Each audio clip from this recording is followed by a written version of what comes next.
नमस्कार, स्वागत है आप सभी का समाचारों में। मैं हूं जया सिन्हा। आइए शुरुआत करते हैं इस वक्त की सुर्खियों के साथ। प्रधानमंत्री आज दिल्ली में 12,200 करोड़ रुपए से अधिक की लागत वाली कई विकास परियोजनाओं का करेंगे उद्घाटन और शिलान्यास। रोहिणी में एक रैली को भी करेंगे संबोधित।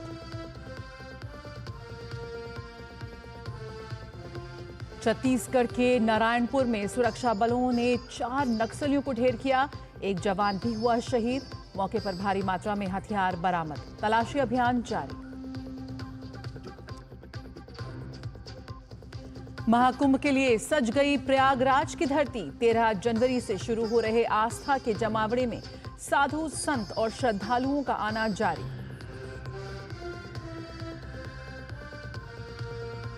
पाकिस्तान के बलूचिस्तान में सुरक्षाकर्मियों से भरी बस में धमाका। 8 की मौत, 40 से अधिक गंभीर रूप से घायल। बलूचिस्तान लिबरेशन आर्मी ने ली हमले की जिम्मेदारी।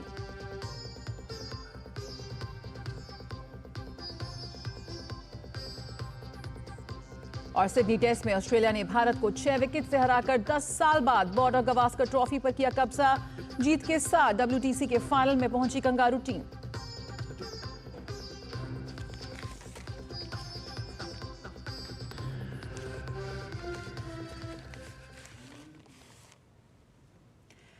प्रधानमंत्री नरेंद्र मोदी आज दिल्ली में 12,200 करोड़ रुपए की विकास परियोजनाओं का उद्घाटन और आधारशिला रखेंगे।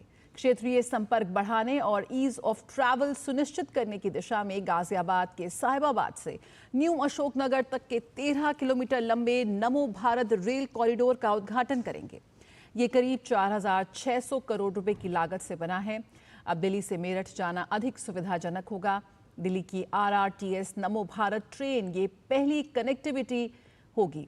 मेट्रो फेज 4 के 2.8 किलोमीटर लंबे जनकपुरी कृष्णा पार्क सेक्शन का प्रधानमंत्री उद्घाटन करेंगे। इसकी लागत 1,200 करोड़ रुपए की है। वहीं 26 किलोमीटर लंबे रिठाला कुंडली सेक्शन मेट्रो की आधारशिला रखेंगे। ये सेक्शन कुल 6,320 करोड़ रुपए की लागत से बनकर तैयार होगा। रोहिणी में 185 करोड़ की लागत से बनने वाले केंद्रीय आयुर्वेद रिसर्च संस्थान की आधारशिला भी प्रधानमंत्री रखेंगे। जब भी दुनिया में मेट्रो ट्रेन की बात होती है तो भारत की मेट्रो का भी नाम उसमें प्रमुख रूप से शामिल होता है। दुनिया की 5वीं सबसे बड़ी अर्थव्यवस्था वाले देश में मेट्रो रेल नेटवर्क तेजी से फैल रहा है। वर्तमान में भारत का मेट्रो रेल नेटवर्क 1,000 किलोमीटर तक पहुंच गया है, जो चीन और अमेरिका के बाद दुनिया का तीसरा सबसे बड़ा मेट्रो नेटवर्क बन गया है। दिल्ली मेट्रो की शुरुआत 2002 में हुई थी, जबकि भारत की पहली मेट्रो 1984 में कोलकाता में चली थी। साल 2014 में देश में मेट्रो नेटवर्क केवल 248 किलोमीटर तक सीमित था और मेट्रो केवल 5 राज्यों के 5 शहरों में ही चलती थी। लेकिन मोदी सरकार की सत्ता में आने के बाद से मेट्रो नेटवर्क में 4 गुना वृद्धि हुई है। वहीं आज मेट्रो और नमो भारत नेटवर्क 23 शहरों में 1,000 किलोमीटर का आंकड़ा छू चुकी है। लगभग 1,000 किलोमीटर मेट्रो रेल परियोजनाएं निर्माणाधीन हैं।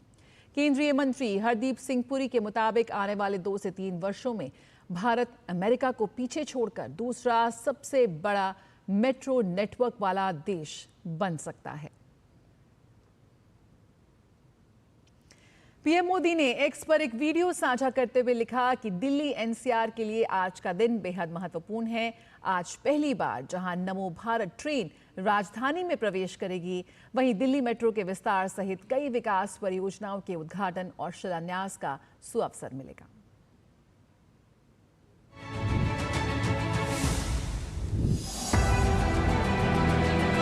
मेट्रो बीते 10 सालों में भारत के वर्ल्ड क्लास अर्बन ट्रांसपोर्ट का मजबूत माध्यम बनकर उभरा है। माननीय प्रधानमंत्री श्री नरेंद्र मोदी जी के नेतृत्व में देश भर में मेट्रो का बीते 1 दशक में अभूतपूर्व विस्तार हुआ है।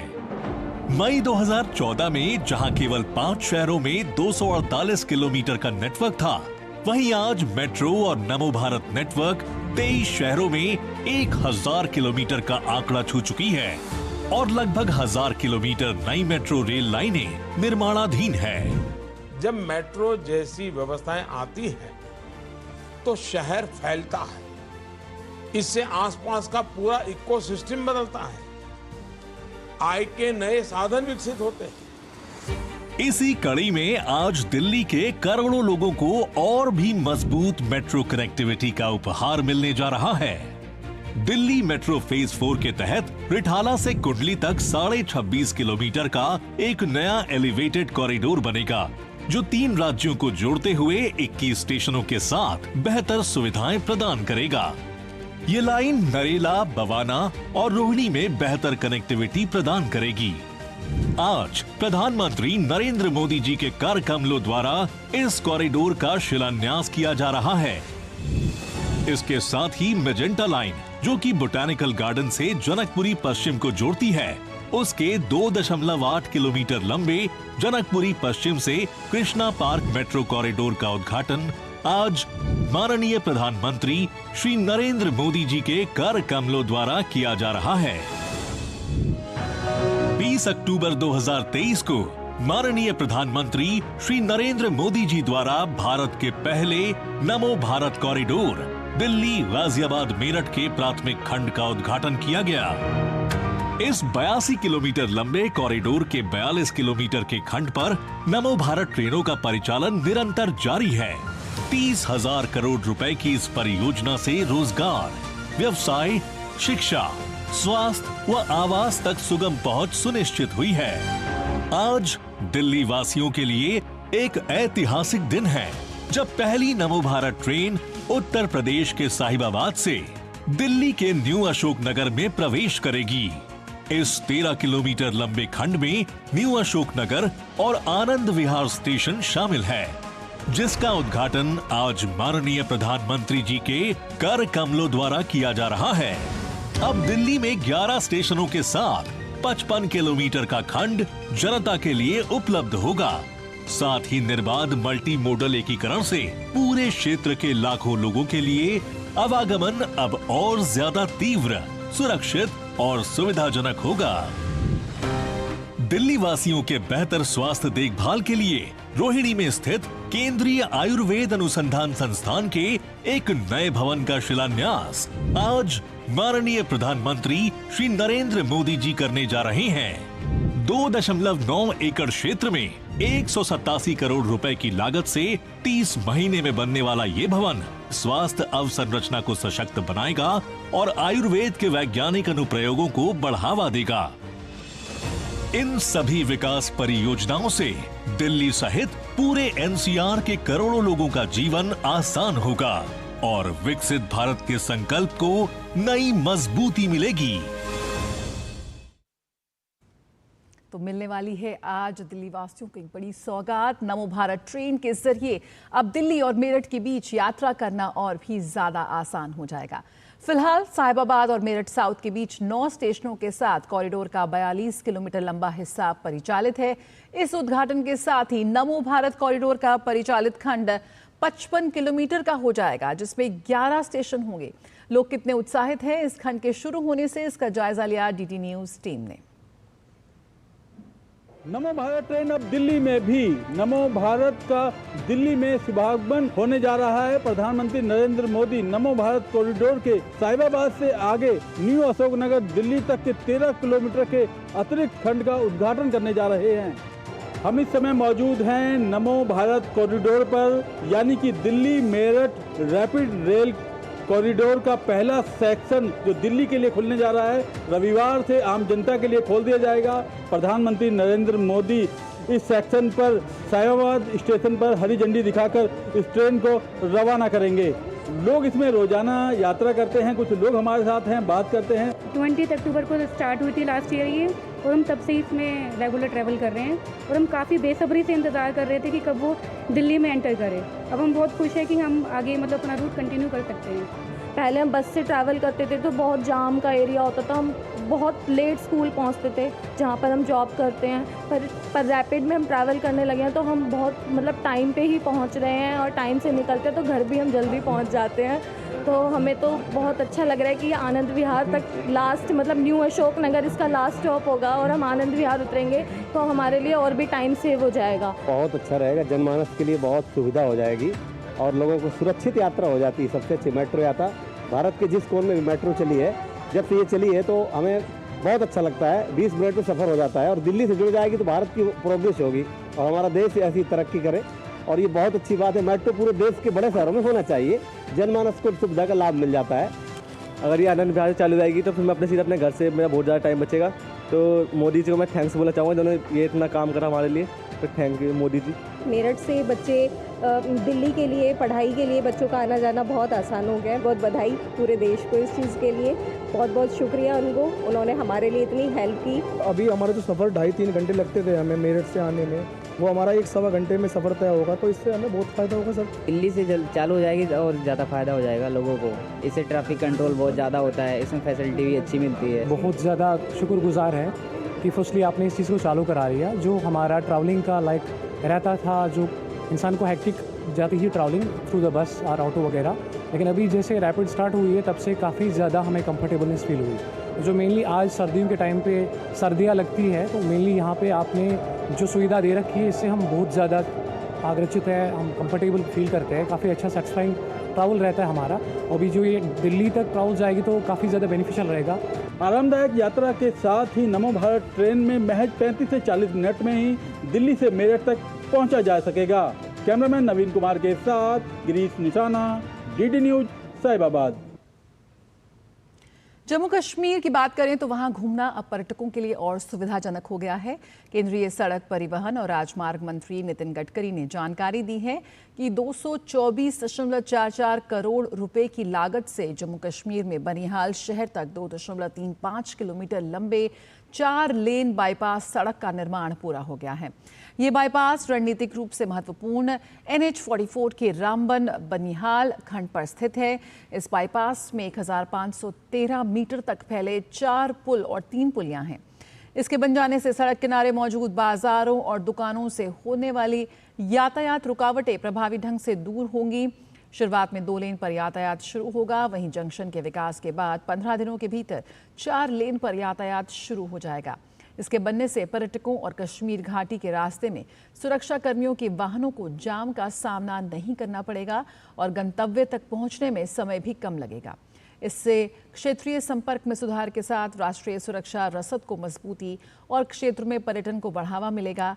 वहीं केंद्रीय मंत्री ने कहा कि प्रधानमंत्री नरेंद्र मोदी के दूरदर्शी नेतृत्व में ये परियोजना जम्मू कश्मीर को एक प्रमुख पर्यटन स्थल के रूप में बढ़ाने के साथ साथ आर्थिक विकास में भी योगदान देगी।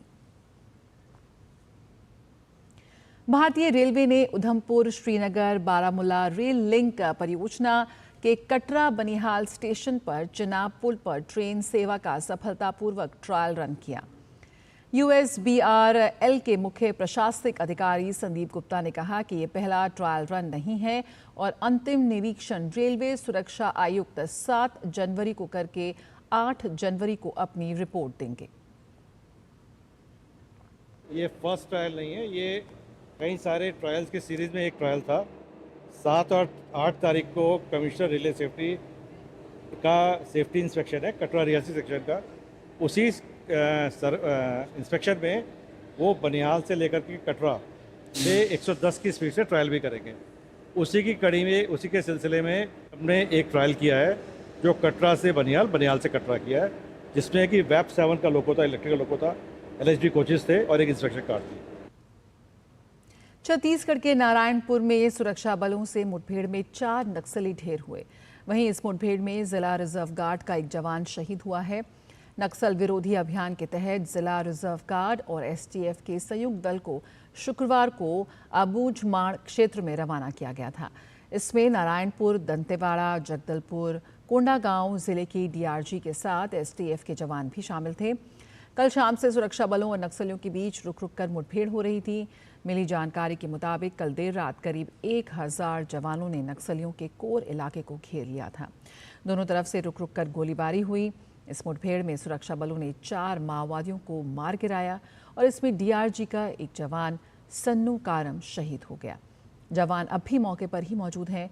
मौके पर से AK-47, SLR जैसे ऑटोमेटिक हथियार बरामद किए गए हैं। अभी मुठभेड़ और तलाशी अभियान जारी है। भारत और बांग्लादेश की जेलों में बंद मछुआरे आखिरकार आज अपने देश लौटेंगे। बांग्लादेश के तटरक्षकों द्वारा गिरफ्तार किए गए 95 भारतीय मछुआरों को छोड़ने के लिए सहमति बनी है। इसके बदले भारत बांग्लादेश को उनके 90 मछुआरे सौंपेगा। इसके अलावा बांग्लादेश भारतीय मछुआरों के साथ जब्त किए गए 6 नाव को भी छोड़ेगा और बदले में भारत बांग्लादेश की 2 नाव को वापस करेगा। ये पूरी प्रक्रिया बंगाल की खाड़ी में भारत बांग्लादेश के तटरक्षक बल की निगरानी में होगी। इसके तहत बांग्लादेश में 95 मछुआरे भारत लौटेंगे। वहीं इसकी रिहाई प्रक्रिया के लिए कल सुबह 12 बांग्लादेशी मछुआरों को हल्दिया व पारादीप से 78 मछुआरों को ले जाया गया है। आज उन्हें बांग्लादेश कोस्ट गार्ड को सौंप दिया जाएगा। दूसरी ओर बांग्लादेश अपनी जल सीमा क्षेत्र में हिरासत में लिए गए भारतीय मछुआरों को भी सौंपेगा। बंधक बनाए गए अधिकांश भारतीय मछुआरे बंगाल के दक्षिण 24 परगना जिले के काकद्वीप और नामखाना के रहने वाले हैं, जो कि 2 महीने से अधिक समय से बांग्लादेश की जेलों में बंद थे। रुकेंगे एक छोटे से ब्रेक के लिए, जल्द हाजिर होते हैं। जब धरती चीर कर निकलता है लोहे का पत्थर और मिलता है मोंगिया के जोश से, फिर तपता है, पिघलता है और बनता है फौलाद। अब होता है सरिया सारी खूबियों के साथ। मोंगिया स्टील, मजबूत देश का मजबूत सरिया। ब्रेक के बाद स्वागत है। विश्व हिंदू परिषद की ओर से आंध्र प्रदेश के विजयवाड़ा में हैनब संकर बम में अभियान की शुरुआत की गई है। इस अभियान का उद्देश्य जाति बंधनों को मिटाकर हिंदू समुदाय को एकजुट करना है। इसके साथ ही सनातन विरोधी गतिविधियों पर तत्काल रोक लगाने की मांग भी शामिल है। हैनव संकर बम अभियान के जरिए विश्व हिंदू परिषद मंदिरों के विरोध में लागू कई नियमों को हटाने की मांग कर रही है। इन मांगों में मंदिर की संपत्तियों को अतिक्रमण से मुक्ति दिलाना, मंदिरों में काम कर रहे गैर हिंदू कर्मचारियों को हटाने जैसे कई मांग शामिल हैं। हैदव संकर बम अभियान को समर्थन देने के लिए देश भर से हजारों लोग विजयवाड़ा में पहुंच रहे हैं। सभी लोग भजन कीर्तन की मदद से हैदव संकर बम अभियान को मजबूती दिलाने में जुटे हुए हैं। हरियाणा के सोनीपत जिले में 12 दिनों के भीतर एक बार फिर भूकंप के झटके महसूस किए गए। आज सुबह 3:57 पर आए इस भूकंप का केंद्र जमीन के अंदर 10 किलोमीटर की गहराई में था। नेशनल सेंटर फॉर सेस्मोलॉजी के अनुसार इस बार भूकंप की तीव्रता रिक्टर स्केल पर 3.0 मापी गई है। राहत की बात यह रही कि भूकंप के दौरान कोई बड़ा हादसा नहीं हुआ और सभी लोग सुरक्षित हैं। तमिलनाडु के तिरुपुर जिले में पल्लदम पुलिस ने 6 बांग्लादेशी नागरिकों को गिरफ्तार किया है। ये सभी नागरिक बिना वैध दस्तावेजों के भारत में रह रहे थे। उनकी पहचान रावन अली, हरीरुल इस्लाम रहमान, सोहेल इस्लामी, सबीपुल इस्लाम और अब्दुल हुसैन के रूप में हुई है। पुलिस ने इन्हें गिरफ्तार कर अदालत में पेश किया, जिसके बाद सभी को चेन्नई की पूझल जेल भेज दिया गया। जांच में पुष्टि हुई कि उनके पास भारत में रहने के लिए वैध कागजात नहीं थे। तिरुपुर अपने नेटवियर उद्योग के लिए प्रसिद्ध है, जहां लाखों प्रवासी कर्मचारी काम करते हैं। इस घटना के बाद भारत बांग्लादेश सीमा पर सतर्कता और बढ़ा दी गई है।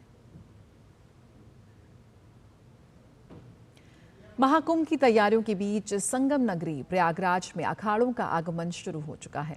शनिवार को निरंजनी अखाड़े के साधु संत और नागा सन्यासी धूमधाम से मेला क्षेत्र में पहुंचे। निरंजनी पीठाधीश्वर स्वामी कैलाशानंद गिरी की अगुवाई में अखाड़े ने नगर प्रवेश किया। इसमें पूर्व सांसद साध्वी निरंजन ज्योति भी शामिल हुई। निरंजनी अखाड़ा संख्याबल के लिहाज से कुल 13 अखाड़ों में दूसरा सबसे बड़ा अखाड़ा है। ये उन 4 अखाड़ों में से एक है जिसका मुख्यालय प्रयागराज में है। रिपोर्ट्स की माने तो इस अखाड़े में सबसे ज्यादा पढ़े लिखे साधु हैं, जिसमें डॉक्टर, प्रोफेसर और प्रोफेशनल्स भी शामिल हैं।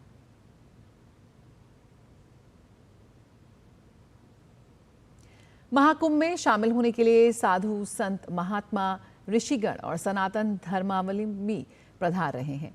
संत महात्मा प्रयाग की धरती पर पहुंचकर भक्ति में लीन दिख रहे हैं।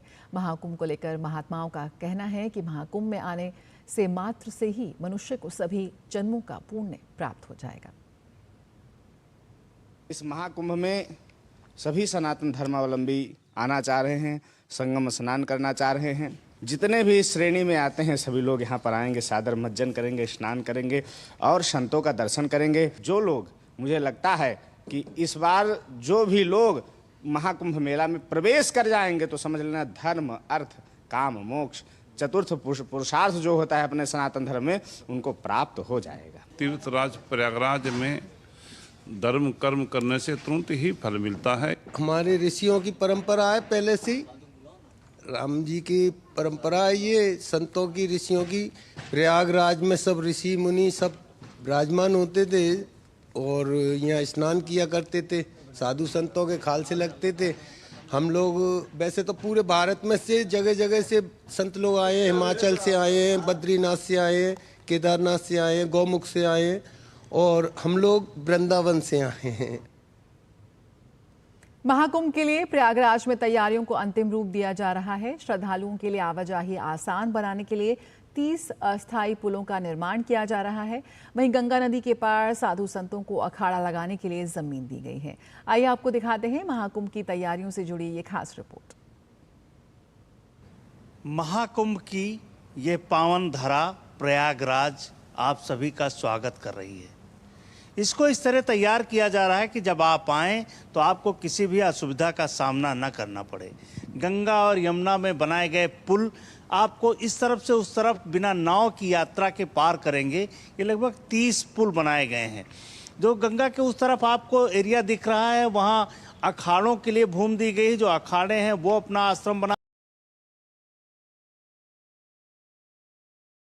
होगा, जहां श्रद्धालु आकर के जो सनातन धर्मावलंबी हैं वो आके स्नान करेंगे। देखिए घाटों का निर्माण किया जा रहा है, सुरक्षा के व्यापक बंदोबस्त किए गए हैं। आप अगर कुंभ आएंगे तो आपको कई जगह चेक कराना पड़ेगा कि आप कहां से आए हैं। आप अपने आई कार्ड जरूर लेकर आइए, आधार कार्ड जरूर लेकर आइए। कुछ संत महात्मा आ रहे हैं, इनसे बात करते हैं।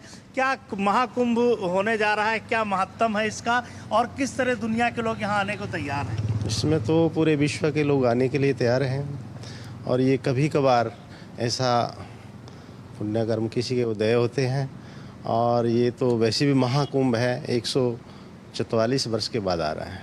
हर जगह से, हर देशों से, 10 देशों से संत आ रहे हैं। बहुत अच्छी व्यवस्था बनी हुई है इस बार और बहुत अच्छा कार्यक्रम भी रखा गया है।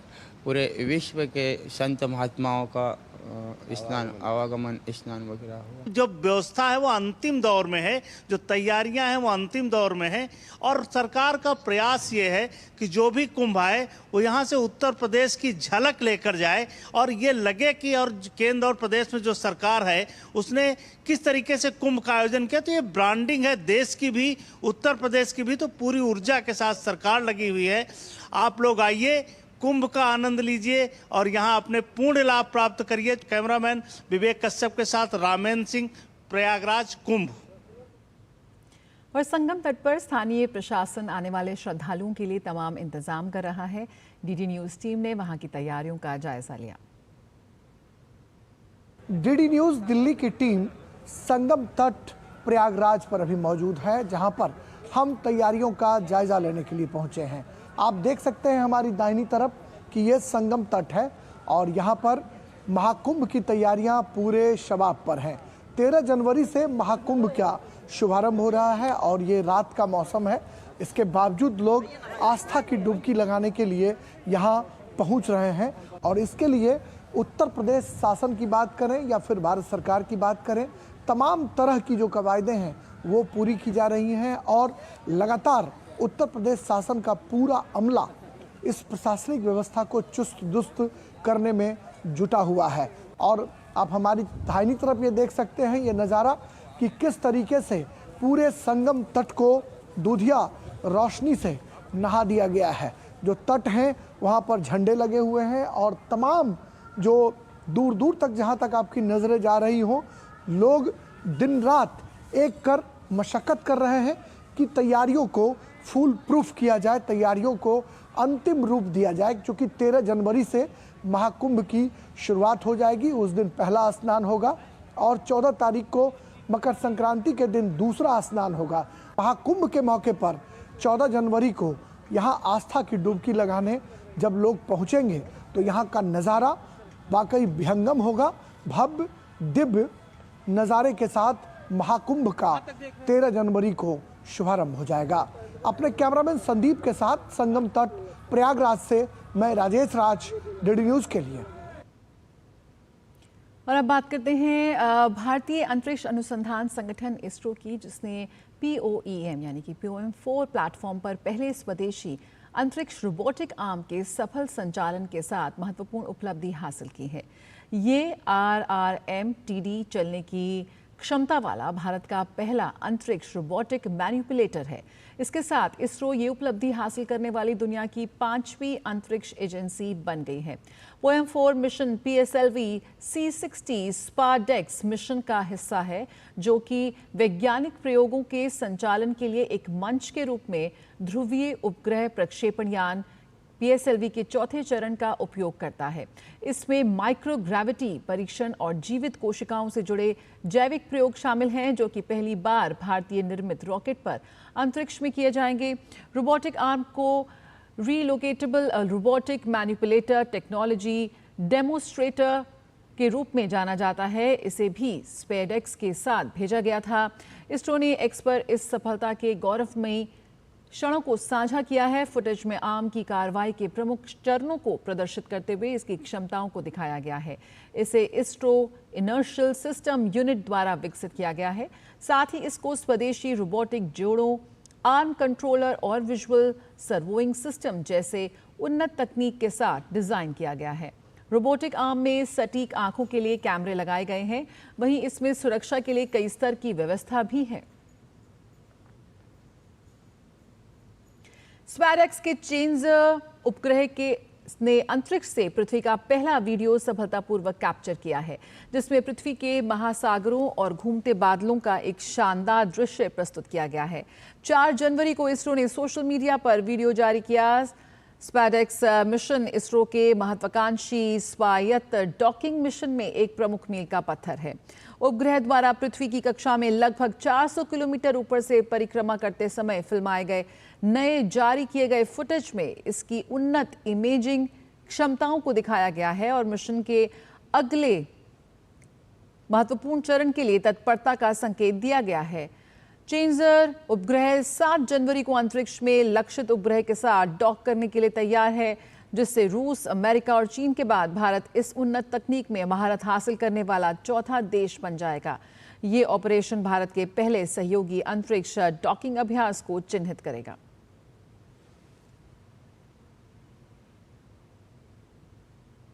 उत्तर भारत के कई राज्यों में कड़ाके की ठंड पड़ रही है। मौसम विभाग ने कई राज्यों में ऑरेंज और येलो अलर्ट जारी किया है। दिल्ली में भी कपकपाती ठंड के साथ कोहरे का असर भी देखने को मिल रहा है। मौसम विभाग के मुताबिक दिल्ली NCR में सोमवार यानी 6 जनवरी को हल्की बारिश की संभावना है, जिसके बाद ठंड और भी बढ़ जाएगी। सुबह 6 बजे के करीब दिल्ली का न्यूनतम तापमान 10 डिग्री सेल्सियस दर्ज किया गया। सर्दी से बचने के लिए लोग रैन बसेरे में पनाह लेते हुए नजर आए। मौसम विभाग ने हरियाणा, चंडीगढ़ और दिल्ली के अलग अलग स्थानों में देर रात और सुबह के समय बहुत घना कोहरा छाए रहने की संभावना जताई है। 6 जनवरी तक कश्मीर और हिमाचल प्रदेश के मध्यम और अधिक ऊंचाई वाले इलाकों में भारी बर्फबारी की भी संभावना है। जम्मू कश्मीर के डोडा जिले में बसा शहर भद्रवाह इस समय बर्फ से ढका हुआ है। इलाके में हुई बर्फबारी के कारण यहां भारी संख्या में पर्यटक पहुंचे हैं, जहां उन्होंने बर्फ का खूब आनंद लिया। भद्रवाह की पहली बार यात्रा करने वाले पर्यटक बर्फ को देखकर बेहद उत्साहित नजर आए। मौसम विभाग के अनुसार 6 जनवरी तक जम्मू कश्मीर में तेज हवाएं चल सकती हैं, साथ ही बर्फबारी की भी संभावना है। पर्यटकों में कई ऐसे थे जिन्होंने जिंदगी में पहली बार बर्फ देखी है। ये सपना था मेरा कि मैं बर्फ़ देखूं। आज तक मैंने सिर्फ फ्रिज में ही बर्फ़ देखी थी और आज सामने से बर्फ़ देख के मुझे बहुत बहुत बहुत अच्छा फील हो रहा है। This is once in lifetime experience for each one of us. This is so beautiful. Mini Kashmir, mini Switzerland बोलते हैं इसे, तो वो पूरे अच्छे तरीके से जस्टिफाई हो रहा है। And this is so good, such refreshing day out, refreshing weekend for each one of us. कोई बीमार है ना, चाहे वो किसी चीज़ से बीमार हो, एक बार पहाड़ों में आके आ जाए ना, सारी बीमारियां, सारा रोग सब भूल जाएंगे। इन पहाड़ों की वादियों से एक बस बोलना चाहूँगा कि काश ये हर ऐसी वादियाँ हर जगह पे हों और हर एक माहौल ऐसा हो इंडिया के बाहर जाने का ड्रीम क्यों है? जब इंडिया में हर तरह का क्लाइमेट है तो बाहर क्यों जाना? हर तरह के लोग, हर तरह का प्यार, और कसम से भाई साहब बता रहा हूँ, सच में ये ड्रीम मेरा वंडरफुल है। आप आज देख रहे हैं कि मेरे पीछे बैकड्रॉप में अगर आप देखेंगे तो कितने टूरिस्ट यहाँ पर एंजॉय कर रहे हैं, जो कि पूरे हिंदुस्तान से यहाँ पर आए हुए हैं। यूपी, मेरठ, गाज़ियाबाद से थे लोग, दिल्ली से, अहमदाबाद से थे, मुंबई से थे। काफ़ी टूरिस्ट जो है यहाँ पर एंजॉय कर रहे हैं। यहाँ पर अप्रॉक्सीमेटली इस साल का जो मैं बताऊँ, दिसंबर 2024 तक का जो टूरिस्ट है भदोरा में 5.5 पौने 6 लाख का फिगर हमने अप्रॉक्सीमेटली दिया हुआ है। तो भाई संख्या में पहुंच रहे हैं टूरिस्ट बर्फबारी का लुत्फ उठाने, और जम्मू कश्मीर में कल तक कड़ाके की ठंड जारी रहेगी और बादल छाए रहेंगे। आज तेज़ वर्षा और बर्फबारी का येलो और ऑरेंज अलर्ट जारी किया गया है। कश्मीर घाटी में कई स्थानों में तापमान 0 से नीचे दर्ज किया गया है। जम्मू कश्मीर में मैदानी इलाकों में कल सुबह तक भारी बर्फबारी और हल्की वर्षा हो सकती है। आज बांदीपुरा, कुपवाड़ा, गांदरबल, शोपियां, कुलगाम और रामबन के लिए ऑरेंज अलर्ट जबकि बारामूला, किश्तवाड़ और डोडा के लिए येलो अलर्ट जारी किया गया है। इस बीच मुगल रोड पर लगातार 8वें दिन यातायात बाधित रहा। यहाँ -2 पे चल रहा है अभी टेम्परेचर, और ठंड बहुत ज़्यादा हो रही है और धुंध हो रही है, और मतलब लाइट से भी ज़्यादा मतलब एकदम बिल्कुल कोहरा हो रखा है। गाड़ियाँ मतलब एक दूसरे दिख नहीं पा रही है, लाइट ऑन करके ही चलना पड़ रहा है, और दिन ही नहीं निकाल रहे हैं। 7 बजे से तो यूँ लगता है रात हो रही है। जैकेट है, जैकेट में इनर है, उसके ऊपर भी लेयर है, 3-4 लेयर करके फिर भी ठंड महसूस होती है। इतनी ज़्यादा ठंड है, ठंड बहुत ज़्यादा है। बिना टोपी के आप बाहर नहीं निकल सकते। मफलर वफलर टोपी वोपी लगा के ही। डल झील बहुत प्यारा है, बहुत प्यारा है, बहुत प्यारा डल झील है। और शिकारा राइड उससे भी अच्छी है घूमने में, और जो फ्लोटिंग मार्केट है बहुत शानदार है। मतलब आप कुछ आओगे तो एक्सपीरियंस करोगे, बहुत ज़्यादा एक्सपीरियंस करोगे, कुछ नया देखने को मिलेगा। तो इतनी ठंड के बाद भी शानदार अनुभव मिल रहा है वहाँ मौजूद पर्यटकों को। उत्तर पश्चिम और मध्य भारत में ठंड, कोहरा और शीतलहर का यातायात पर काफ़ी असर पड़ रहा है। उत्तर रेलवे की कई रेलगाड़ियां देरी से चल रही हैं। वहीं कोहरे के कारण हवाई उड़ानों पर भी इसका सीधा प्रभाव पड़ रहा है। दृश्यता कम होने की वजह से कई हवाई उड़ान देरी से उड़ान भर रहे हैं। एयरपोर्ट अथॉरिटी ने यात्रियों से आग्रह किया है कि यात्रा के लिए घर से निकलने से पहले उड़ान संबंधित जानकारी के लिए एयरपोर्ट से संपर्क ज़रूर कर लें, जिससे यात्रियों को अधिक असुविधा नहीं होगी। कोहरे के कारण दिल्ली से अमृतसर, जम्मू, गोरखपुर, वाराणसी, दरभंगा और पटना के लिए उड़ने वाली स्पाइस जेट की फ़्लाइटों के समय में बदलाव किया गया है। वहीं इंडिगो ने फ़्लाइट में देरी और रद्द होने की स्थिति को लेकर वेबसाइट पर जानकारी भी साझा की है। लेट है, 6 बजे जाने वाली थी, 2 बजे जाएगी। अब मौसम की वजह से हो सकता है, इस पर लेट दिखा रहा है बोर्ड पे। वंदे भारत ट्रेन है, 6 बजे की थी सुबह में, और 2 बजे आएगी। दोपहर में 8 घंटे लेट है अभी, मौसम की वजह से 8 घंटे लेट है अभी तो ट्रेन। और रुकिए एक छोटे से ब्रेक के लिए, जल्द हाजिर होते हैं।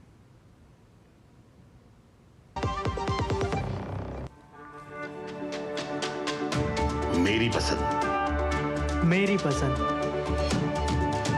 मेरी पसंद, मेरी पसंद, हमारी पसंद, हम सबकी पसंद। मजबूत देश का मजबूत सरिया हो गया स्टील।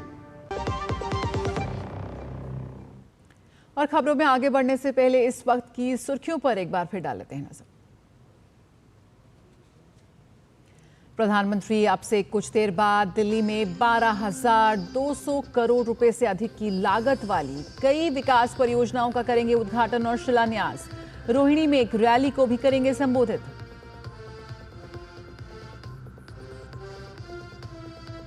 छत्तीसगढ़ के नारायणपुर में सुरक्षा बलों से 4 नक्सलियों को ढेर किया।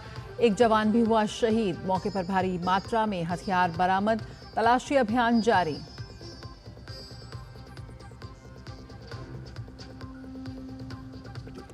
महाकुंभ के लिए सज गई प्रयागराज की धरती। 13 जनवरी से शुरू हो रहे आस्था के जमावड़े में साधु, संत और श्रद्धालुओं का आना जारी।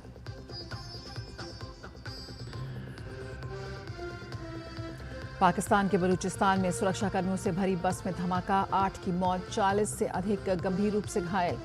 बलूचिस्तान लिबरेशन आर्मी ने ली हमले की जिम्मेदारी।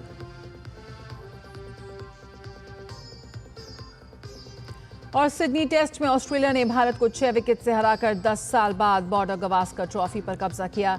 जीत के साथ WTC के फाइनल में पहुंची कंगारू टीम।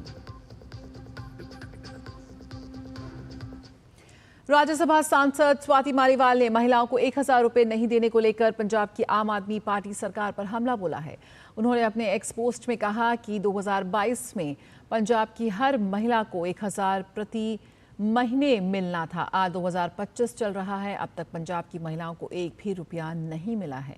हिसाब लगाया जाए तो हर महिला को लगभग 30,000 से ज़्यादा का नुकसान हो चुका है। सारा पैसा पंजाब के चार्टर्ड प्लेन और हेलीकॉप्टर को टैक्सी बनाकर चलाने में खर्च हो रहा है।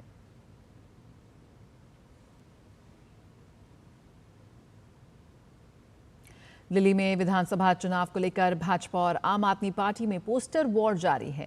भाजपा के पोस्टर के खिलाफ आम आदमी पार्टी ने भी पोस्टर जारी किया है। आम आदमी पार्टी ने पोस्टर जारी कर कहा कि जुमलों पर झाड़ू चलाएंगे, फिर केजरीवाल लाएंगे।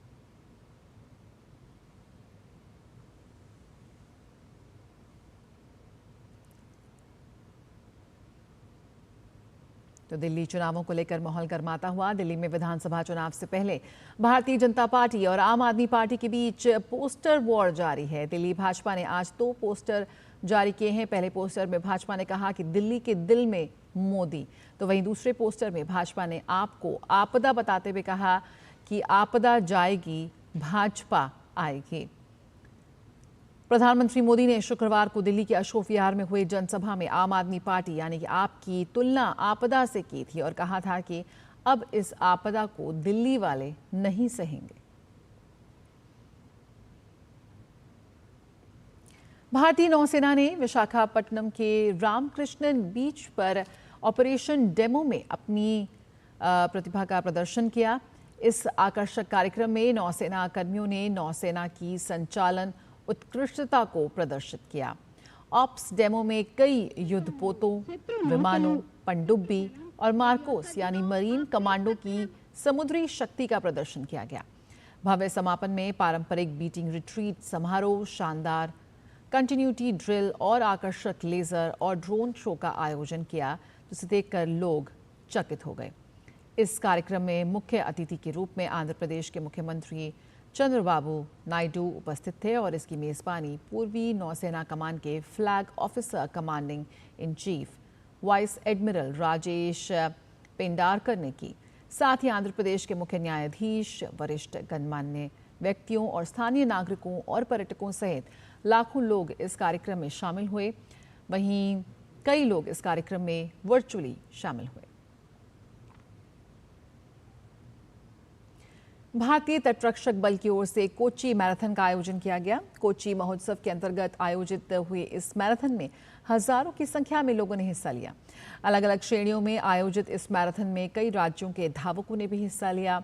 इंडियन कोस्ट गार्ड के DIG N रवि ने मैराथन में शामिल लोगों का उत्साह और बढ़ाया और उनकी जोश की सराहना की। उन्होंने कहा कि कोच्चि कार्निवल के दौरान ये अपनी तरह का अनूठा इवेंट है। 2,000 participants are participating in this event. We have 21 kilometer run, then the 13.5 kilometer, then the 5 kilometer run, and really the josh, the participation has been phenomenal. This event is the first of its kind, which we have collaborated with the citizens of Fort Kochi also, and we are very happy that this event is successfully conducted with so much of participation. देश 26 जनवरी को 76वां गणतंत्र दिवस मनाएगा। इस मौके पर हर साल की तरह इस बार भी नई दिल्ली के कर्तव्य पथ पर परेड और झांकियां निकलेंगी। इसी कड़ी में आज कर्तव्य पथ पर गणतंत्र दिवस परेड का पूर्वाभ्यास किया गया।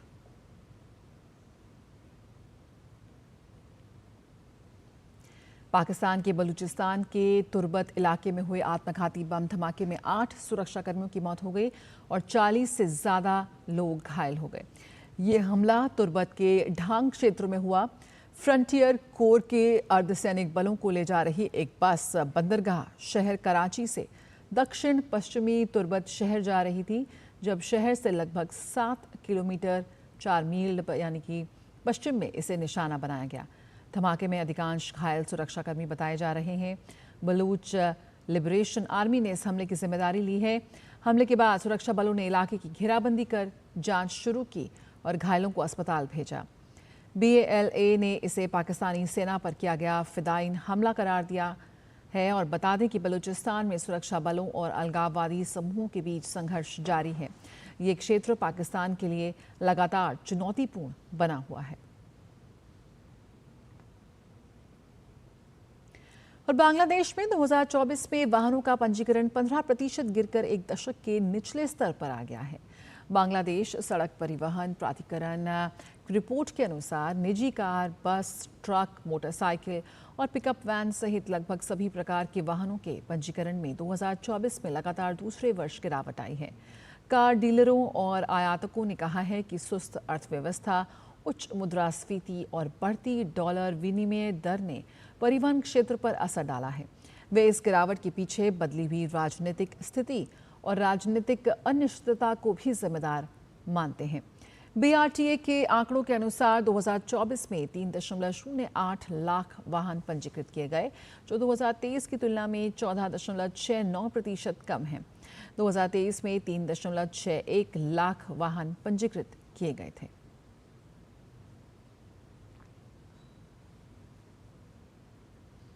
सिडनी टेस्ट में ऑस्ट्रेलिया ने भारत को 6 विकेट से हरा दिया और भारत द्वारा दिए गए 162 रन के लक्ष्य को ऑस्ट्रेलिया ने 4 विकेट खोकर हासिल कर लिया। इस जीत के साथ ऑस्ट्रेलिया ने भारत को 5 मैच की सीरीज में 3-1 से हरा दिया। वहीं इस जीत के साथ ऑस्ट्रेलिया ने 10 साल बाद बॉर्डर गवास्कर ट्रॉफी पर कब्जा कर लिया है। वहीं ऑस्ट्रेलिया ने लगातार दूसरी बार विश्व टेस्ट चैंपियनशिप के फाइनल में जगह बना ली है, जहां उसका सामना दक्षिण अफ्रीका से होगा।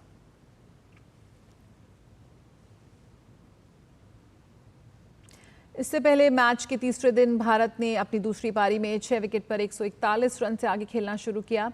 भारतीय बल्लेबाज इस स्कोर में ज्यादा रन नहीं जोड़ सके और टीम दूसरी पारी में 157 रन बनाकर आउट हो गई।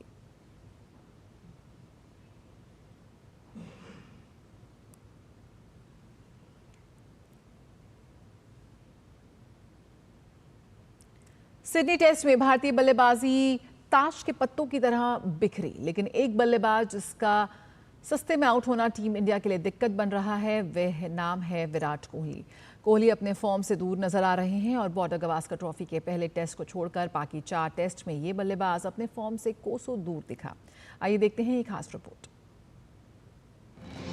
जगह बदली, मैदान बदला, लेकिन अगर कुछ नहीं बदला तो वह रहा विराट कोहली का खराब फॉर्म और उनके आउट होने का तरीका। बॉर्डर गवास्कर ट्रॉफी के आखिरी टेस्ट यानी सिडनी में खेले जा रहे मुकाबले में कोहली दूसरी पारी में सिर्फ 6 रन बनाकर पवेलियन लौट गए। सीरीज में ये 8वीं बार रहा जब वो ऑफ स्टंप की बाहर जाती गेंद को छेड़ने के चक्कर में अपना विकेट गवा बैठे। वैसे विराट के लिए दिक्कत यही नहीं रही, बल्कि ऑस्ट्रेलियाई तेज गेंदबाज स्कॉट बोलैंड की रफ्तार भी उन्हें मात दे रही है।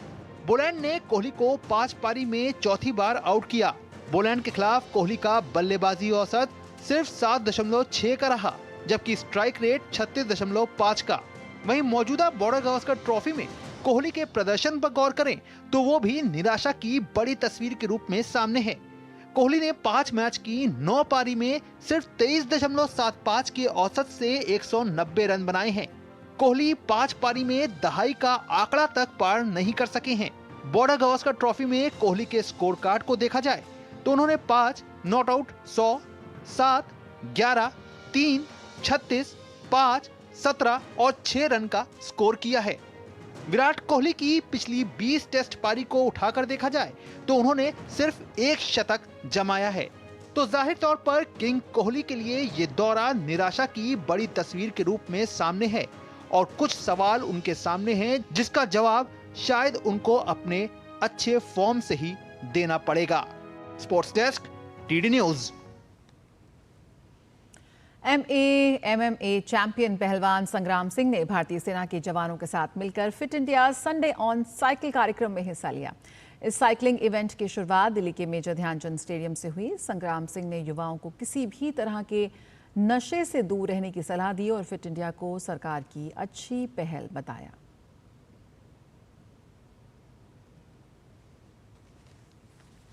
मैं कहना चाहूँगा कि ये वाकई बहुत सराहनीय पहल है कि भैया सरकार ने ये मुहिम चला दी है। तो मैं सबको एक बात कहना चाहूँगा कि भैया मैंने भी बोला ना कि नशा है ना, नशा जवानी में है, नशा ड्रग्स में नहीं है। और यूथ को ये कहना चाहूँगा कि भैया हमारी हार वो नहीं है कि दुनिया में नहीं पहचानती, हमारी हार वो है कि हम खुद को नहीं पहचानते। तो अपने आप को पहचानो, आगे बढ़ो और अपनी ज़िंदगी को चेंज करो। भारतीय टेनिस खिलाड़ी सुमित नागल ने ऑकलैंड में ASP क्लासिक टूर्नामेंट के मुख्य दौर में जगह बना ली है। नागल ने फाइनल क्वालिफाइंग राउंड में फ्रांस के एड्रियन मेनारिनो को मात दी।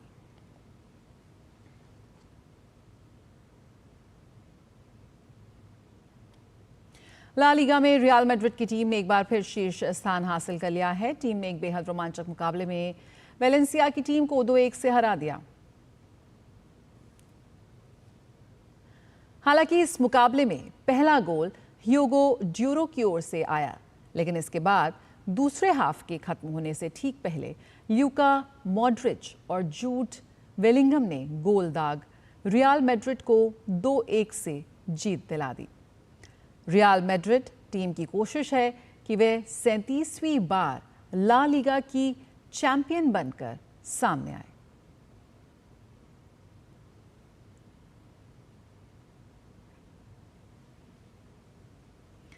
ब्रिस्बेन इंटरनेशनल के गत चैंपियन ग्रिगोर दिमित्रित्रोव शनिवार को जीरी लेहगा के खिलाफ सेमीफाइनल के दौरान ग्रोइन चोट के कारण रिटायर हो गए। लेहगा से 6-4, 4-4 से पिछड़ रहे दुनिया के 10वें नंबर के खिलाड़ी दिमित्रित्रोव ने ग्रोइन इंजरी से परेशान दिखे। उन्होंने उपचार लेकर खेलने का प्रयास किया, लेकिन अंत में रिटायर होने का फैसला किया। दिमित्रोव के मैच से रिटायर होने का सीधा फायदा जीरी लेहगा को मिला और ये 23 वर्षीय खिलाड़ी ब्रिस्बेन इंटरनेशनल के फाइनल में पहुंच गया। लेहगा ने पिछले साल एडिलेड इंटरनेशनल खिताब जीता था और ये उनका पहला ATP एकल खिताब था।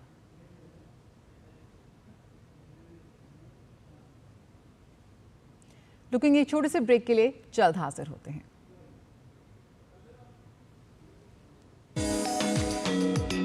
लेकर चलेंगे आपको एक अनोखे मोबाइल स्कूल में, जहां पर ट्रैक्टर ट्रॉली पर बच्चों को दी जा रही है शिक्षा। तो दिखाएंगे आपको चालक रहित ऑटो पायलट ट्रैक्टर से बुवाई का तरीका। बात होगी पुलिस वाली दीदियों की भी, जो बेटियों को दे रही हैं आत्मरक्षा के गुण और बना रही हैं शिक्षित। होंगी और भी अच्छी खबरें, देखिए मेरे साथ गुड न्यूज जज्बा इंडिया का। दिन भर की भाग दौड़ में जब छूट जाएं जरूरी खबरें, जब आप हो जल्दी में और जाननी हो हर खबर, जब फटाफट अंदाज में देखनी हो आपको तेज खबर, जब केवल आधे घंटे में जानना हो देश दुनिया का हाल, तब देखिए खबरों का हाई स्पीड शो एक्सप्रेस 100।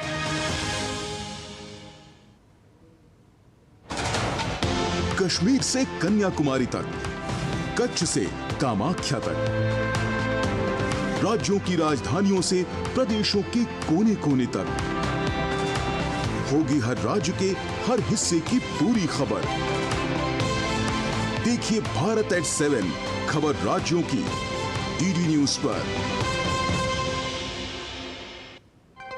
राजनीति की चाल से दुनिया के हाल तक, खेल के मैदान से किसान के खलियान तक, दिन भर की हर छोटी बड़ी खबर को समेटे खबर के हर किरदार को दिखाते हैं हम। DD न्यूज का प्राइम टाइम शो देखिए न्यूज नाइट हर रात 8 बजे।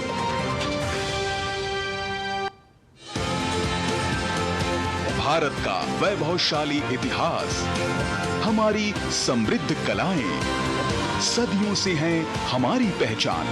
वोकल फॉर लोकल व ग्लोबल होते भारत के कला साधक। देखिए भारत की कला संस्कृति के रंग में रंगा हमारा खास कार्यक्रम रंग तरंग, सिर्फ DD न्यूज पर।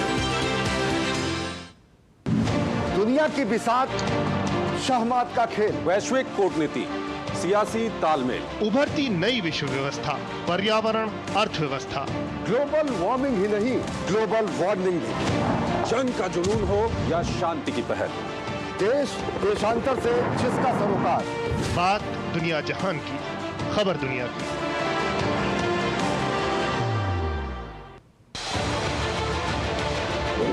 उत्तर से दक्षिण तक, पूर्व से पश्चिम तक, देश हो या दुनिया की, खबर है तो पड़ताल जरूरी है। देखिए हमारे साथ मेरे पीछे भारत की सबसे एजेंडा भारत का है और किस तरह से एक नई शुरुआत इस वक्त डीडी न्यूज पर। और आइए आपको दिखाते हैं आज जिस तरह से हम लगातार आपको अपडेट दे रहे हैं, प्रधानमंत्री आज देने जा रहे हैं एक बड़ी सौगात दिल्ली वासियों को। आज प्रधानमंत्री की ओर से शुरुआत होने जा रही है, करीब 12,200 करोड़ की परियोजनाओं का उद्घाटन और शिलान्यास वो करेंगे। लेकिन उसके पहले आपको दिखा दें तस्वीरों में जिस तरह से प्रधानमंत्री आज नमो भारत और मेट्रो फेज 4 को हरी झंडी दिखाने के लिए आज शुरुआत करने जा रहे हैं। और ये तस्वीरें यहाँ पर आ रही हैं जहाँ पर प्रधानमंत्री जो रैपिड रेल नेटवर्क है साहिबाबाद से न्यू अशोकनगर के बीच के सफ़र की शुरुआत होने जा रही है। नमो भारत 13 किलोमीटर का नया सेक्शन है ये नमो भारत का, और उसकी शुरुआत हो रही है। यहाँ पर हमने देखा प्रधानमंत्री किस तरह से वहाँ पहुँचे हैं और काफ़ी अच्छी तैयारी है। एक तस्वीरों में देख सकते हैं भारत की जो विकास गाथा, किस तरह से कनेक्टिविटी की तर्ज पर कनेक्टिविटी को बढ़ाने के लिए यहाँ पर उल्लेखनीय कार्य किया जा रहा है। और क्षेत्रीय संपर्क बढ़ाने की बात करें या ईज ऑफ ट्रैवल सुनिश्चित करने की बात करें, इस दिशा में गाजियाबाद के साहिबाबाद से न्यू अशोकनगर तक के 13 किलोमीटर लंबे नमो भारत रेल कॉरिडोर की शुरुआत हो रही है। और इसको करने के लिए प्रधानमंत्री पहुंचे हैं, तस्वीरों में हम देख सकते हैं। दिल्ली के विकास को एक जो नई रफ्तार यहाँ पर मिलती हुई नजर आ रही है, साफ तौर पर उल्लेखनीय है। और 40 मिनट में, करीब 35 से 40 मिनट का ये सफ़र होगा और इसमें मेरठ पहुँचेंगे। वर्तमान में जो नमो भारत का परिचालन जो साहिबाबाद से मेरठ साउथ के बीच 9 स्टेशन के साथ 42 किलोमीटर लंबे खंड पर यहाँ पर किया जा रहा है। उद्घाटन के साथ ही कॉरिडोर का विस्तार 55 किलोमीटर हो गया है और जिसमें 11 स्टेशन हैं। इस खंड पर ट्रेन का परिचालन शुरू होने से मेरठ शहर नमो भारत के माध्यम से राष्ट्रीय राजधानी दिल्ली से जुड़ गया है और इससे यात्री न्यू अशोकनगर से मेरठ साउथ तक करीब 35 से 40 मिनट में पहुंचेंगे और वहां पर प्रधानमंत्री का स्वागत कर रहे हैं। और बच्चे हैं जो मौजूद हैं ट्रेन में, जो प्रधानमंत्री से बातचीत कर रहे हैं, कुछ ना कुछ अपनी ओर से एक भेंट लेकर आए हैं। मेट्रो की रैपिड मेट्रो रेल की तस्वीरों के साथ, प्रधानमंत्री की तस्वीरों के साथ बच्चे वहां मौजूद हैं। गिरीश निशाना हमारे साथ फोन लाइन पर जुड़े हुए हैं। गिरीश, 40 मिनट में मेरठ, एक अभूतपूर्व तस्वीर है हम देख सकते हैं सामने। रैपिड रेल मेट्रो का जो कॉरिडोर का जो विस्तार यहाँ पर हो रहा है और किस तरह से राजधानी दिल्ली में ये कदम रख रही है, क्या कुछ और जानकारी मिल पा रही है? बेहद उल्लेखनीय और बेहद उत्साहित यहाँ पर नजर आ रहे हैं तमाम लोग। सब जाम से उनको अब निजात मिलेगी और यहाँ पर सीधे वो दिल्ली पहुंचेंगे सिर्फ 40 मिनट में। बिल्कुल जया, क्योंकि अब ये दिल्ली एनसीआर के परिवहन का बहुत अच्छा जरिया बन जाएगा। ये आज से आरंभ होने जा रही है। नमो भारत कॉरिडोर को कहा जाता है और आज से करीब 55 किलोमीटर का ये पूरा स्ट्रेच तैयार हो जाएगा और आम जनता आज शाम 5 बजे से इस पर यात्रा कर सकती है। तो महज 35 से 40 मिनट के अंदर ही जो है दिल्ली से मेरठ और मेरठ से दिल्ली आया जा सकता है।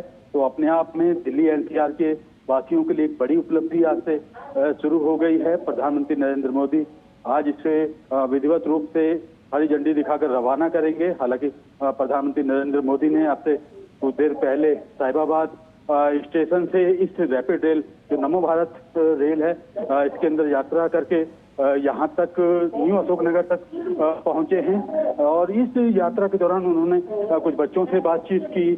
कुछ जो रैपिड रेल को चलाने वाले महिला चालक हैं उनसे बातचीत की है। तो अपने आप में आज का दिन दिल्ली एनसीआर के लोगों के लिए बहुत ही मायने रखता है।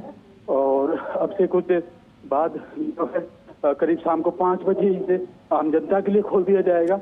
बिल्कुल गिरीश, हम देख सकते हैं तस्वीरों में छोटे बच्चे यहाँ मौजूद हैं, ट्रेन में प्रधानमंत्री से बातचीत कर रहे हैं और कुछ ना कुछ उपहार भी लाए हैं। जो भारत की जो विकास गाथा है उसकी तस्वीर अपने हाथों से उकेर कर वो यहाँ पर प्रस्तुत कर रहे हैं। प्रधानमंत्री नरेंद्र मोदी को बेहद उत्साहित नजर आ रहे हैं। यकीनन अगर हम सार्वजनिक परिवहन की बात करें, उस क्षेत्र में बात करें, तो एक मील का पत्थर साबित होगी ये कॉरिडोर। जी बिल्कुल, आपने ठीक कहा, ये एक मील का पत्थर साबित हो रही है, क्योंकि देखिए अपने आप में ये जो ट्रेन है 180 किलोमीटर प्रति घंटा की रफ्तार से दौड़ रही है इस ट्रैक के ऊपर मेरठ से लेकर दिल्ली तक। यानी कि आप देख सकते हैं सबसे तेज जो परिचालन गति है उसकी इस ट्रेन के अंदर है, नमो भारत ट्रेन है। और पिछले साल अक्टूबर में प्रधानमंत्री नरेंद्र मोदी ने इसका उद्घाटन किया था। और ये जो इसका अतिरिक्त खंड है, करीब 13 किलोमीटर का ये खंड है जो साहिबाबाद से लेकर न्यू अशोकनगर तक आता है, उसका आज प्रधानमंत्री नरेंद्र मोदी जापानी पार्क के अंदर हरी झंडी दिखाकर औपचारिक रूप से उद्घाटन करेंगे। और जिसके बाद शाम को 5 बजे से आम जनता भी इस जो नमो भारत ट्रेन है उसमें यात्रा कर सकेगी और महज 35 से 40 मिनट के अंदर ही दिल्ली से मेरठ तक पहुंचा जा सकेगा। तो अपने आप में एक बड़ी बात है। परिवहन के जो जरिया है बहुत आसान हो जाएगा। जो सड़कें हैं, जो दिल्ली से मेरठ की सड़कें हैं, जो मेरठ से दिल्ली की सड़कें हैं, उस पर भी यातायात काफी कम हो जाएगा, ट्रैफिक कम हो जाएगा।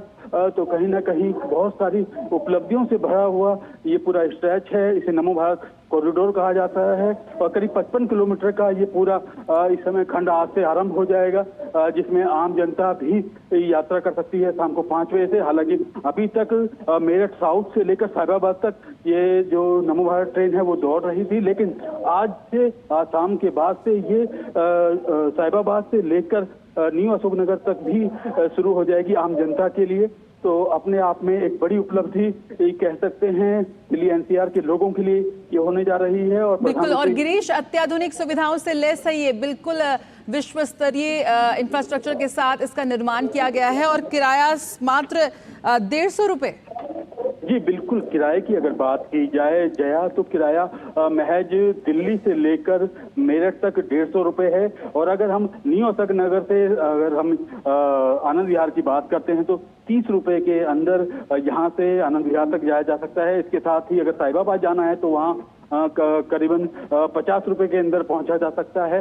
इसी तरह से पूरा अगर मेरठ तक जाते हैं तो 150 रुपए के अंदर एक तो वातानुकूलित सफर देखने को मिलेगा। इसके अलावा अगर आप अपना मोबाइल चार्ज करना चाहते हैं तो आपकी हर सीट के साथ में यहाँ पर मोबाइल चार्जिंग की सुविधा दी गई है। इसके अलावा अगर बात की जाए तो यहाँ पे अपना आप सामान भी ऊपर रख सकते हैं। इसके अलावा महिलाओं के लिए एक अलग से इसके अंदर कोच बनाया गया है और इसके अलावा एक प्रीमियम कोच भी बनाया गया है। उसमें थोड़ा सा 220 रुपए के आसपास इस किराए को रखा गया है, जो एक पूरा कोच प्रीमियम कोच रखा गया है, जिसमें आराम से आपको न्यूज़पेपर भी मिलेगा। आपको आराम से आप कंफर्ट 2x2 की सीट पर बैठ के जा सकते हैं। हालांकि पूरी ही जो ट्रेन है इसके अंदर पूरी तमाम सुविधाएं दी गई हैं। अगर किसी को इमरजेंसी होती है और स्ट्रेचर लेके जाना पड़ सकता है तो उसकी सुविधा भी इस ट्रेन के अंदर दी गई है। और पूरी तरह से ये जो ट्रेन है भारत में बनी है, मेड इन इंडिया है और इनको गुजरात के सावली में तैयार किया गया है। और ये ट्रेनें पिछले वर्ष जब से प्रधानमंत्री नरेंद्र मोदी ने इनको उद्घाटन किया था और ये आम जनता के लिए शुरू की गई थी 20 अक्टूबर 2023 की अगर बात की जाए तो करीबन 1 साल का समय हो गया है और अब तक इसमें कहें तो 55 लाख से ज्यादा लोगों ने यात्रा भी कर ली है। और लोग काफी उत्साहित है जया इस ट्रेन के चालू होने से। और खासतौर पर प्रधानमंत्री नरेंद्र मोदी को बार बार लोग जो है धन्यवाद दे रहे हैं, क्योंकि उनका ये कहना है कि जो प्रधानमंत्री नरेंद्र मोदी कहते हैं वो करते हैं। उन्होंने कहा कि आपको तेज गति वाली ट्रेन मिलेगी तो उन्होंने दी। दिल्ली एनसीआर वालों की कनेक्टिविटी को जो है और ज्यादा मजबूत बिल्कुल जो कहा था वो कर दिखाया। गिरीश, लाखों लोग दिल्ली आते हैं काम की तलाश में, काम करने, पढ़ने, और दिल्ली अपने आसपास के जो शहर हैं उनसे जुड़ा भी हुआ है, लेकिन बसों और जाम में कहीं ना कहीं जूझना पड़ता था उन लोगों को। और वो आज जिस तरह से एक स्पीड, एक रफ्तार के साथ दिल्ली पहुंचेंगे, कितना उत्साहित है, क्या कुछ उनकी समस्याएं हैं, किस तरह से आज वो बहुत ज्यादा खुश है। क्योंकि अगर हम बात करें तो RRTS एक्सप्रेस एक ऐसी पहल का हिस्सा है जो दिल्ली को आसपास के शहरों से निर्बाध रूप से जोड़ने के लिए डिजाइन किया गया है, और जिस तरह से इसकी कल्पना की गई थी, आज वो हम जमीन पर देख रहे हैं उस रैपिड रेल कॉरिडोर को। जी बिल्कुल, इस सेक्शन की अगर हम बात करें तो परिचालन शुरू होने से मेरठ शहर अब नमो भारत के माध्यम से राष्ट्रीय राजधानी दिल्ली से सीधे अब जुड़ जाएगा। इसे यात्रा लगने में जो समय है, जो आम तौर पे कह सकते हैं जो साधारण समय में जो लोग जाते हैं मेरठ के लिए, तो उससे एक तिहाई कम समय लगने वाला है। महज 35 से 40 मिनट के अंदर इसके अंदर यात्रा की जा सकती है और आराम से बैठकर आया जा सकता है। हालांकि अभी 13 किलोमीटर का जो सेक्शन है वो दिल्ली के अंदर आरंभ किया गया है, साहिबाबाद से लेकर न्यू अशोक नगर तक। लेकिन भविष्य में जो मैं आपको बताना चाहूंगा कि जून 2025 तक इसे और आगे तक बढ़ाया जाएगा, यानी कि सराय काले खां और जंगपुरा तक इसको लेके जाने की प्लानिंग है। और उसके बाद कहीं ना कहीं सराय काले खां जो अंतर्राज्यीय बस अड्डा है वो भी जुड़ जाएगा, और उसके अलावा आनंद विहार जो बस अड्डा है वो भी जुड़ जाएगा। आनंद विहार बस अड्डे पे तो रेलवे स्टेशन भी है, मेट्रो स्टेशन भी है और तमाम चीजें हैं। और इसके बाद देखिए किस तरह से जो एनसीआर की जो परिवहन व्यवस्था है, ट्रांसपोर्ट का जो सिस्टम है बहुत बढ़िया हो जाएगा। लोगों को सड़कों पे अपनी गाड़ियों से जाने की जरूरत नहीं पड़ेगी। वो लोग इन नमो भारत ट्रेन का इस्तेमाल करते हुए, मेट्रो का इस्तेमाल करते हुए आ जा सकते हैं। तो अपने आप में आज से एक मील का पत्थर साबित हो रहा है ये नमो भारत ट्रेन। बिल्कुल, जो आज विश्व स्तरीय शहरी परिवहन नेटवर्क और व्यवस्था बनाने की कड़ी में दिशा में जो भारत तेज रफ्तार के साथ आगे बढ़ रहा है, उसी की एक झलक इस वक्त आप अपने टेलीविजन स्क्रीन पर देख सकते हैं। आधुनिक भारत की ये तस्वीर है जो आज पूरे विश्व में जा रही है। जो स्टेशंस हैं इस पूरे 13 किलोमीटर के स्ट्रेच पर, गिरीश, उनके बारे में थोड़ा सा बताइए कि किस तरह से कौन कौन स्टेशंस को ये कनेक्ट करेगी। 13 किलोमीटर में से 6 किलोमीटर का हिस्सा अंडरग्राउंड भी है जो बताया जा रहा है। जी बिल्कुल, अगर पूरे 55 किलोमीटर के परिचालन नेटवर्क की बात की जाए तो पूरे 55 किलोमीटर के परिचालन नेटवर्क में आनंद विहार एक ऐसा स्टेशन है जो भूमिगत है, अंडरग्राउंड है। बाकी सभी जो स्टेशन है पूरी तरह से एलिवेटेड बनाए गए हैं। इसमें न्यू अशोक नगर, दिल्ली से अगर बात करते हैं तो पहला जो स्टेशन है न्यू अशोक नगर होगा। दूसरा स्टेशन की बात की जाए तो आनंद विहार होगा। तीसरा स्टेशन की बात की जाए तो साहिबाबाद होगा। उसके बाद इसी तरह से गुलधर है, गाजियाबाद स्टेशन है, दुहाई स्टेशन है, उसके बाद मुरादनगर स्टेशन है, मुरादनगर के बाद मोदी नगर स्टेशन है, और उसके बाद कहीं ना कहीं जो है मेरठ साउथ तक ये पूरी ट्रेन जा रही है। और तमाम जो मेट्रो के जो स्टेशन हैं वो पूरी तरह से एलिवेटेड रहेंगे। केवल आनंद विहार की अगर बात की जाए तो आनंद विहार जो स्टेशन है वो भूमिगत बनाया गया है। तो अपने आप में एक बहुत बड़ी चीज जो है दिल्ली एनसीआर के लोगों को समर्पित करने जा रहे हैं प्रधानमंत्री नरेंद्र मोदी। और जापानी पार्क में जो है औपचारिक रूप से इसको हरी झंडी दिखाकर इस ट्रेन को रवाना करेंगे। हालांकि प्रधानमंत्री ने खुद आज इस ट्रेन का जायजा लिया है, किस तरह से साहिबाबाद से लेकर न्यू अशोक नगर तक चंद मिनटों के अंदर जो है यात्री पहुंच जाएंगे। और जब ये आज शाम से आम जनता के लिए खोल दी जाएगी तो शाम को 5 बजे के बाद से लोग महज 35 से 40 मिनट के अंदर दिल्ली से मेरठ तक पहुंच सकते हैं। बिल्कुल, तो यहाँ पर नमो भारत की दिल्ली में एंट्री हो रही है। और अब आपको बता दें कि नमो भारत की ट्रेनें मेरठ साउथ और साहिबाबाद के बीच ही दौड़ रही थी, लेकिन अब ये न्यू अशोक नगर तक आ रही हैं।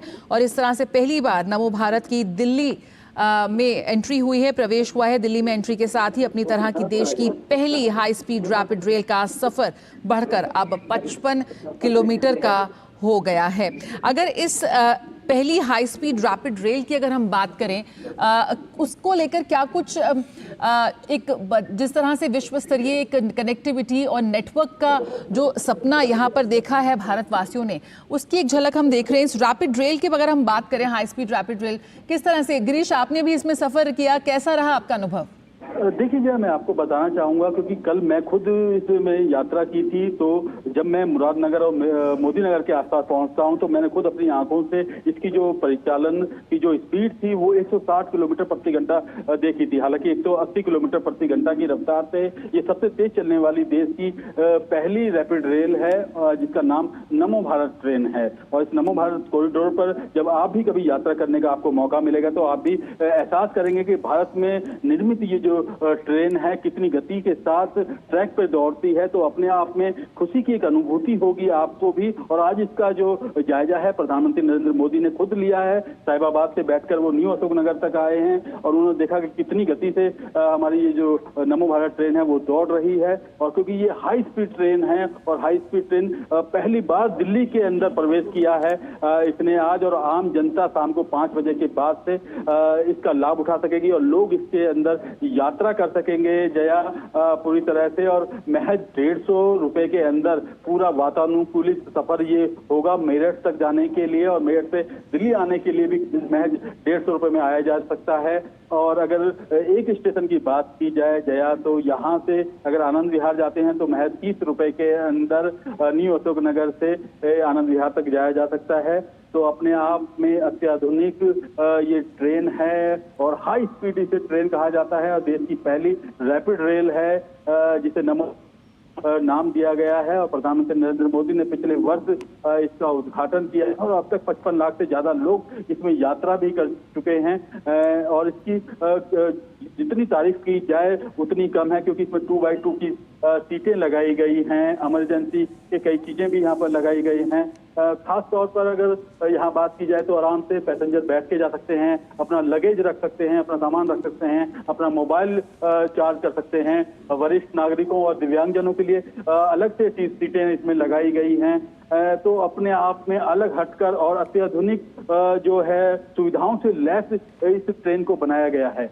बिल्कुल, और ऐसी भी खबर है कि सराय काले खां पर भी स्टेशन का निर्माण किया जा रहा है और वहां तक भी इसका विस्तार हो सकता है। साथ ही आज प्रधानमंत्री जो है वो मेट्रो के फेज जो चौथा फेज है उसके विस्तार को भी हरी झंडी दिखाएंगे। गिरीश जी बिल्कुल, आपने ठीक कहा। आज प्रधानमंत्री नरेंद्र मोदी जब जापानी पार्क में रैली में पहुंचेंगे तो वहां पर भी जो दिल्ली मेट्रो का चौथा चरण के विस्तार को हरी झंडी दिखाकर दिखाएंगे और उसके साथ ही दिल्ली मेट्रो का जो नेटवर्क है वो भी बढ़ने जा रहा है। तो ये कह सकते हैं प्रधानमंत्री नरेंद्र मोदी ने जो वादा किया था दिल्ली एनसीआर के लोगों से कि उनको बेहतर कनेक्टिविटी प्रदान करेंगे, तो वो उसको प्रदान कर रहे हैं। चाहे रैपिड रेल की बात हो, चाहे दिल्ली मेट्रो की बात हो, तो तमाम जो परिवहन व्यवस्थाएं हैं उसकी बात हो, चाहे जो सड़क की बात की जाए तो वो भी जो राजमार्ग हैं वो भी बहुत बेहतर बनाए हैं। यानी कि अब हर आदमी सड़क पर भी अच्छे से चल सकता है, मेट्रो में भी अच्छे से यात्रा कर सकता है और इस तरह की रैपिड रेल जो देश की पहली रैपिड रेल है नमो भारत, और उसमें भी यात्रा कर सकता है। तो आज का दिन दिल्ली एनसीआर के लोगों के लिए बहुत खास है, क्योंकि अब से कुछ देर बाद प्रधानमंत्री नरेंद्र मोदी इसको औपचारिक रूप से इसको हरी झंडी दिखाकर इस ट्रेन को रवाना करेंगे। उसके बाद जो नमो भारत ट्रेन है वो दिल्ली से जुड़ जाएगी। तो ये कह सकते हैं कि अब जो हाई स्पीड ट्रेन है वो दिल्ली तक पहुंच गई है। अब न केवल साहिबाबाद उत्तर प्रदेश तक सीमित है बल्कि दिल्ली तक इसको जोड़ दिया गया है और लोग इसको सीधा इसका फायदा उठा सकते हैं और मेरठ आने जाने में इसका पूरी तरह से फायदा उठाएंगे भी लोग। बिल्कुल, और ये तमाम वो इलाके जिनको ये कनेक्ट कर रही है हाई स्पीड रैपिड रेल, ये घनी आबादी वाले क्षेत्र हैं और इन क्षेत्रों में जहां पर लाखों लोग हर रोज सफर करते हैं उसमें एक कनेक्टिविटी की एक उल्लेखनीय वृद्धि होने की यहाँ पर उम्मीद है साफ तौर पर। और जिस तरह से ये पूरा कुछ जो एकदम हाईटेक है और जो विश्व स्तरीय जिस सुविधाओं की और जिस कनेक्टिविटी की हम बात करते हैं उसकी झलक यहाँ पर हम गिरीश साफ तौर पर देख पा रहे हैं। प्रधानमंत्री ने जिस तरह से अपना स्मार्ट कार्ड लिया और उसके बाद आगे बढ़े और स्टेशन पर भी हम देख रहे हैं कि कैसे जो भारत की विकास गाथा रही है, अगर हम बात करें कनेक्टिविटी में, किस तरह से जो विश्व स्तरीय सुविधाओं देने की जो बात यहाँ पर लगातार की रही थी, आज दिल्ली के और भारत के आम नागरिकों को वो सुविधाएं मिल रही हैं जो अनुभव उन्हें किसी विश्व के बड़े शहर में डेवलप्ड कंट्रीज में मिल रहा था, आज भारत में मिल रहा है अपने ही शहर में। उसकी एक झलक भी साफ तौर पर हम यहाँ पर देख रहे हैं।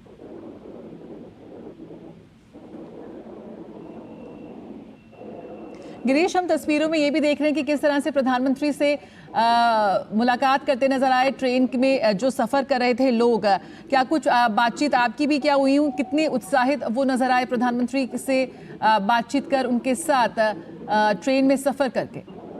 देखिए, कुछ लोग यहाँ पर इस रैपिड रेल के अंदर आज आए थे और उनके साथ प्रधानमंत्री नरेंद्र मोदी ने बातचीत की और वो तमाम लोग काफी उत्साहित नजर आए। उत्साहित इसलिए थे क्योंकि देश के प्रधानमंत्री नरेंद्र मोदी ने खुद उनसे बातचीत की। इसके अलावा जो कुछ ट्रेन ऑपरेटर्स हैं, जो महिला चालक हैं, उनके साथ भी प्रधानमंत्री ने बातचीत करी। ये तमाम लोग जो हैं वो काफी उत्साहित नजर आए।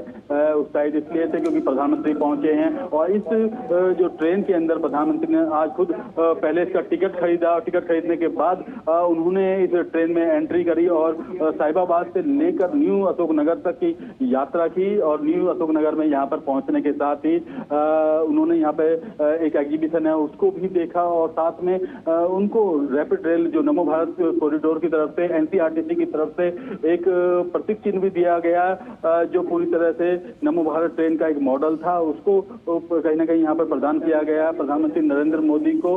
और यहाँ पर जो है लोग काफी उत्साहित नजर आए जब प्रधानमंत्री से उन्होंने बातचीत की। तो क्योंकि और लोग और ज्यादा उत्साहित तब हो जाएंगे जया जब शाम से आम जनता इसके अंदर बैठकर यहाँ से मेरठ तक जाएगी और मेरठ से लेकर दिल्ली वापस आएंगे। तो आज का क्षण जो है वो बहुत ही ऐतिहासिक हो गया है एनसीआरटीसी के लिए भी, नमो भारत ट्रेन में यात्रा करने वाले लोगों के लिए भी। और अशोकनगर आप देख सकते हैं, अशोकनगर एक ऐसी जगह है जिसके साथ में नोएडा लगा हुआ है, यानी कि नोएडा के लोग भी अब सीधा इस रैपिड रेल को पकड़कर मेरठ तक जा सकते हैं। आनंद विहार जो हब है पूरी तरह से, वहां आसपास के जो तमाम जो लोग हैं वो वहां पर जा सकते हैं। वहां रेलवे स्टेशन पे आने वाला जो यात्री है वो भी इसमें यात्रा कर सकता है, मेट्रो से आने वाला यात्री भी यात्रा कर सकेगा। तो एक बड़ा हब आनंद विहार रहेगा। हालांकि अशोकनगर की बात की जाए तो ये मेट्रो से यहाँ भी कनेक्ट है। यहाँ पर नोएडा से जो द्वारका की लाइन जाती है वो पूरी तरह से इसमें जुड़ी हुई है। इसके अलावा अगर वैशाली से द्वारका की बात की जाए तो वो लाइन जो है आनंद विहार से जुड़ी हुई है। तो ये दो स्टेशन ऐसे हैं जो अब यहाँ पर इस ट्रेन के चालू होने की वजह से मेट्रो के साथ जुड़ गए हैं पूरी तरह से। तो यानी कि बिल्कुल गिरीश, एक जो मॉडल भी प्रेजेंट किया गया उसकी तस्वीरें भी हम देख रहे हैं और ट्रेन में बच्चों ने मुलाकात की प्रधानमंत्री नरेंद्र मोदी से और एक कविता भी सुनाई। आइए आप कुछ सुनाते हैं। लक्ष्य लिए, मंजिल अपनी प्रत्यक्ष लिए, हम तोड़ रहे हैं जंजीरें, हम बदल रहे हैं तकदीरें। ये नवयुग है, ये नव भारत, हम खुद लिखेंगे अपनी तकदीर। हम बदल रहे हैं तस्वीर, खुद लिखेंगे अपनी तकदीर। हम निकल पड़े हैं प्रण करके, तन मन अपना अर्पण करके। जिद है सूर्य उगाना है, अंबर से ऊंचा जाना है, एक भारत नया बनाना है, अंबर से ऊंचा जाना है। तो ये नव भारत है, हम अपनी खुद लिखेंगे तस्वीर, हम खुद लिखेंगे अपनी तकदीर। बिल्कुल ये तस्वीरें जो हम देख रहे हैं रैपिड रेल मेट्रो की, ये तेज़ी से 180 की स्पीड से भागती हुई इस ट्रेन की तस्वीरें, ये भारत की तस्वीरें हैं। आइए एक बार फिर सुनते हैं इस ऊर्जावान कविता को। अपने मन में एक लक्ष्य लिए, मंजिल अपनी प्रत्यक्ष लिए, हम तोड़ रहे हैं जंजीरें, हम बदल रहे हैं तकदीरें। ये नवयुग है, ये नव भारत, हम खुद लिखेंगे अपनी तकदीर। हम बदल रहे हैं तस्वीर, खुद लिखेंगे अपनी तकदीर। हम निकल पड़े हैं प्रण करके, तन मन अपना अर्पण करके। जिद है सूर्य उगाना है, अंबर से ऊंचा जाना है, एक भारत नया बनाना है, अंबर से ऊंचा जाना है। अपने मन में एक लक्ष्य लिए, मंजिल अपनी प्रत्यक्ष लिए, हम तोड़ रहे हैं जंजीरें, हम बदल रहे हैं तकदीरें। ये नवयुग है, ये नव भारत, हम खुद लिखेंगे अपनी तकदीर। हम बदल रहे हैं तस्वीर, खुद लिखेंगे अपनी तकदीर। हम निकल पड़े हैं प्रण करके, तन मन अपना अर्पण करके। जिद है सूर्य उगाना है, अंबर से ऊंचा जाना है, एक भारत नया बनाना है, अंबर से ऊंचा जाना। तो अंबर से ऊंचा जाना है और हम निकल पड़े हैं प्रण करके, जिद करके, हम बदल रहे हैं तस्वीर। नए भारत की ये नई तस्वीर है, एक बदली हुई तस्वीर है जो इस वक्त हम अपने टेलीविज़न स्क्रीन्स पर देख रहे हैं। प्रधानमंत्री देने जा रहे हैं। प्रधानमंत्री आज दिल्ली वासियों को, मेरठ वासियों को एक सौगात, 12,200 करोड़ रुपए से अधिक की लागत की कई विकास परियोजनाओं की शुरुआत होगी आज। गिरीश हमारे साथ जुड़े हुए हैं। गिरीश, जो ये नया भारत है जिसकी तस्वीर हम अपने टेलीविजन स्क्रीन्स पर देख रहे हैं, और जो ये युवा पीढ़ी है, ये युवा जोश है, भारत की भविष्य की तस्वीर पेश करते हैं ये ऊर्जावान बच्चे, जो और भी उत्साहित हो जाते हैं जब उनसे मुलाकात करते हैं प्रधानमंत्री नरेंद्र मोदी। और बेहद यादगार रहा इन बच्चों के लिए, इन लोगों के लिए प्रधानमंत्री के साथ सफ़र करने का ये अनुभव।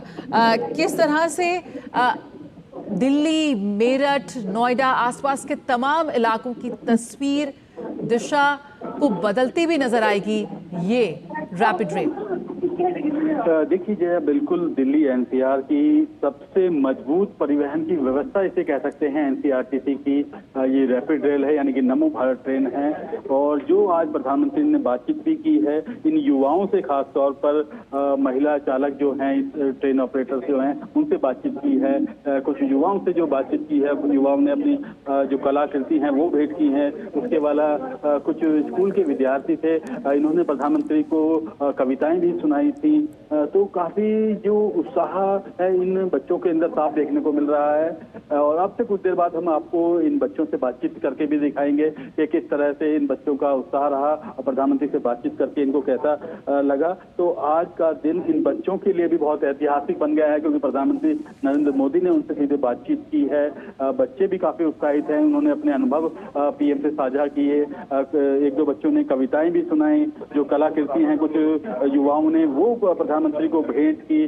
तो आज का दिन न केवल एनसीआरटीसी और इन बच्चों के लिए भी ऐतिहासिक बन गया है, और जीवन भर ये बच्चे भी अपनी यादों में प्रधानमंत्री से बातचीत और मुलाकात को याद रखेंगे। बिल्कुल याद रखेंगे, और हम इंतजार कर रहे हैं कि गिरीश आप इन बच्चों से भी हमारी मुलाकात कराएं। तो प्रधानमंत्री ने इसका उद्घाटन किया, ये साहिबाबाद से न्यू अशोकनगर तक के 13 किलोमीटर लंबे नमो भारत रेल कॉरिडोर का उद्घाटन। साथ ही आज प्रधानमंत्री मेट्रो फेज 4 के एक सेक्शन का भी शुभारंभ करेंगे। लगातार खबरों में हम बने हुए, रुकेंगे एक छोटे से ब्रेक के लिए, जल्द हाजिर होते हैं।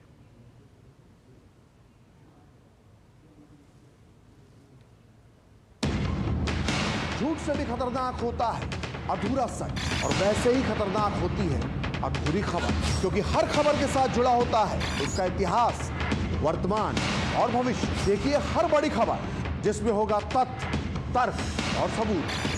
देखिए पूरा सच प्रखर श्रीवास्तव के साथ सोमवार से शुक्रवार शाम 7:30 बजे सिर्फ डीडी न्यूज पर।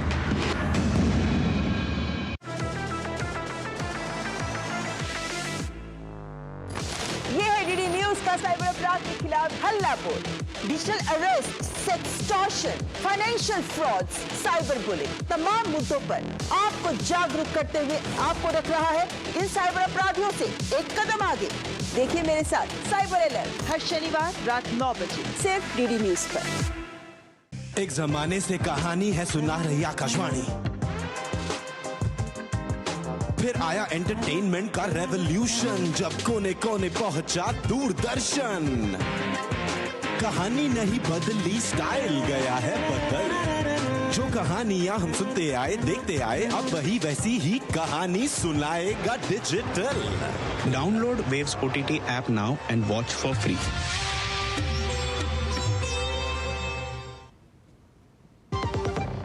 आज सुनो, खाने में कोई स्वाद नहीं है। अरे किफायती लाल, सस्ते वाले दाल मसाले, स्वाद हुआ बेकार, एकदम बकवास। इधर कीमती लाल को देखो, खाना बना कमाल। MDH की हल्दी मिर्ची धनिया करे कमाल। ये रंग दे, ये खुशबू दे, ये तीखा, ये कम पड़े। समझे किफायती लाल का निराला MDH मसाला।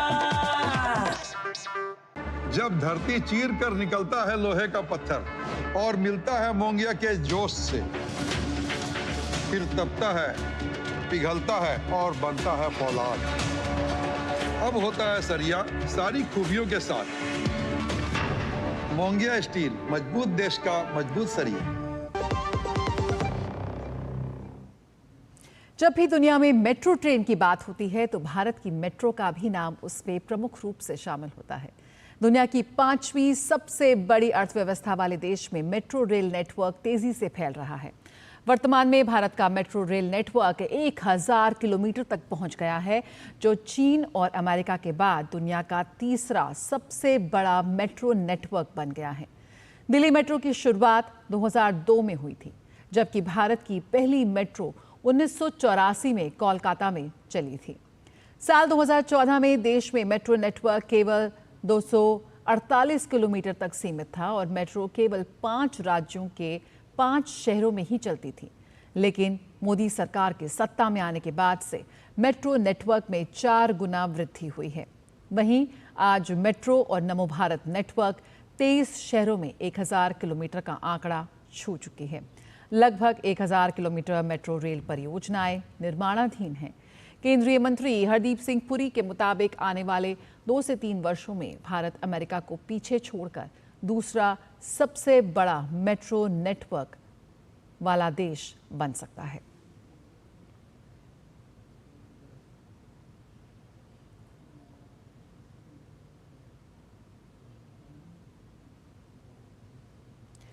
तो देश में मेट्रो नेटवर्क का लगातार विस्तार होता हुआ जो इस वक्त 1000 किलोमीटर के पार पहुंच गया है और एक दशक में मेट्रो ट्रेनों में जिस तरह से अभूतपूर्व प्रगति हुई है और जो रफ्तार यहां पर मिली है भारत में मेट्रो नेटवर्क को, वो उल्लेखनीय है। तो मेट्रो नेटवर्क का लगातार तेजी से विस्तार होता हुआ और लाखों करोड़ लोगों को इसमें लोग रोजाना सफर करते हैं जो विश्व स्तरीय तर्ज पर बनाया गया है। छत्तीसगढ़ के नारायणपुर में सुरक्षा बलों से मुठभेड़ में 4 नक्सली ढेर हुए हैं।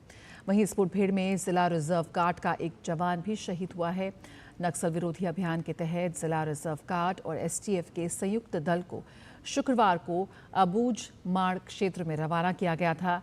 इसमें नारायणपुर, दंतेवाड़ा, जगदलपुर, कोंडागांव जिले के डीआरजी के साथ एसटीएफ के जवान शामिल थे। कल शाम से सुरक्षा बलों और नक्सलियों के बीच रुक रुक कर मुठभेड़ हो रही थी। मिली जानकारी के मुताबिक कल देर रात करीब 1000 जवानों ने नक्सलियों के कोर इलाके को घेर लिया था।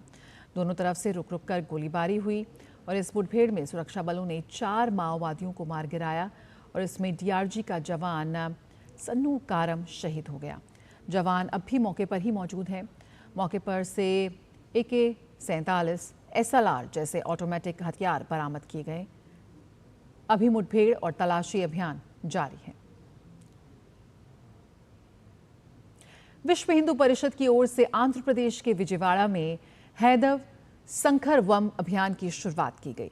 इस अभियान का उद्देश्य जाति बंधनों को मिटाकर हिंदू समुदाय को एकजुट करना है। इसके साथ ही सनातन विरोधी गतिविधियों पर तत्काल रोक लगाने की मांग भी शामिल है। हैदव संखरवम अभियान के जरिए विश्व हिंदू परिषद मंदिरों के विरोध में लागू किए गए कई नियमों को हटाने की मांग कर रही है और इन मांगों में मंदिर की संपत्तियों को अतिक्रमण से मुक्ति दिलाने, मंदिरों में काम कर रहे गैर हिंदू कर्मचारियों को हटाने जैसे कई मांग शामिल हैं। इस अभियान को समर्थन देने के लिए देश भर से हजारों लोग विजयवाड़ा में पहुंच रहे हैं। सभी लोग भजन कीर्तन की मदद से हैदव संखरवम अभियान को मजबूती दिलाने में जुटे हुए हैं।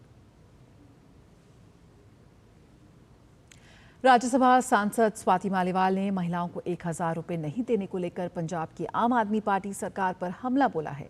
उन्होंने अपने सोशल मीडिया पोस्ट में कहा कि 2022 में पंजाब की हर महिला को 1000 रुपए प्रति महीना मिलना था और आज 2025 चल रहा है। अब तक पंजाब की महिलाओं को एक भी रुपया नहीं मिला है। हिसाब लगाया जाए तो हर महिला को लगभग 30,000 से ज़्यादा का नुकसान हो चुका है। सारा पैसा पंजाब के चार्टर्ड प्लेन और हेलीकॉप्टर को टैक्सी बनाकर चलाने में खर्च हो रहा है।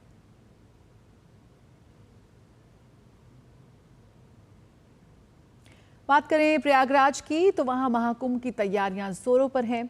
संगम नगरी में देश विदेश के साधु संतों का आगमन जारी है। महाकुंभ 2025 को सफल बनाने के लिए हर कोई अपने स्तर से योगदान देने में जुटा हुआ है।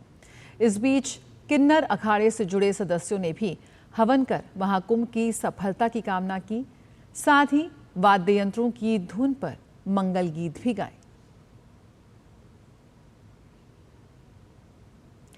पश्चिम बंगाल की मुख्यमंत्री ममता बनर्जी का आज जन्मदिन है। प्रधानमंत्री नरेंद्र मोदी ने ममता बनर्जी को जन्मदिवस की बधाई दी। उन्होंने अपने एक्स पोस्ट में कहा कि पश्चिम बंगाल की मुख्यमंत्री ममता दीदी को उनके जन्मदिन पर बधाई। मैं उनकी दीर्घायु और स्वस्थ जीवन की कामना करता हूं।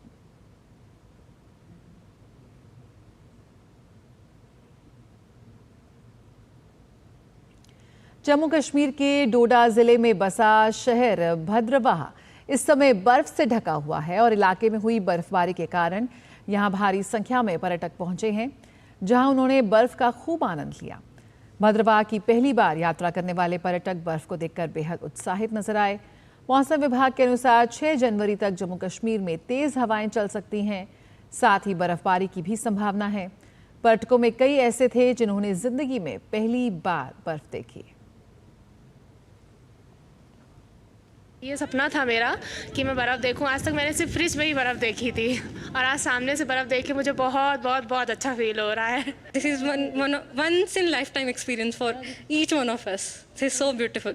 मिनी कश्मीर, मिनी स्विट्ज़रलैंड बोलते हैं इसे, तो वो पूरे अच्छे तरीके से जस्टिफाई हो रहा है। And this is so good, such refreshing day out, refreshing weekend for each one of us. कोई बीमार है ना, चाहे वो किसी चीज़ से बीमार हो, एक बार पहाड़ों में आके आ जाए ना, सारी बीमारियां, सारा रोग सब भूल जाएंगे। इन पहाड़ों की वादियों से एक बस बोलना चाहूँगा कि काश ये हर ऐसी वादियाँ हर जगह पे हों और हर एक माहौल ऐसा हो। इंडिया के बाहर जाने का ड्रीम क्यों है? जब इंडिया में हर तरह का क्लाइमेट है तो बाहर क्यों जाना? हर तरह के लोग, हर तरह का प्यार, और कसम से भाई साहब बता रहा हूँ, सच में ये ड्रीम मेरा वंडरफुल है। आप आज देख रहे हैं कि मेरे पीछे बैकड्रॉप में अगर आप देखेंगे तो कितने टूरिस्ट यहाँ पर एंजॉय कर रहे हैं, जो कि पूरे हिंदुस्तान से यहाँ पर आए हुए हैं। यूपी, मेरठ, गाज़ियाबाद से थे लोग, दिल्ली से, अहमदाबाद से थे, मुंबई से थे। काफ़ी टूरिस्ट जो है यहाँ पर एंजॉय कर रहे हैं। यहाँ पर अप्रॉक्सीमेटली इस साल का जो मैं बताऊँ, दिसंबर 2024 तक का जो टूरिस्ट है भद्रा में 5.5 पौने 6 लाख का फिगर हमने अप्रॉक्सीमेटली दिया हुआ है। तो बर्फबारी का लुत्फ उठाते हुए पर्यटक। इसी के साथ इस बुलेटिन में इतना ही। खबरों का सिलसिला जारी रहेगा, आप बने रहिए DT न्यूज़ के साथ।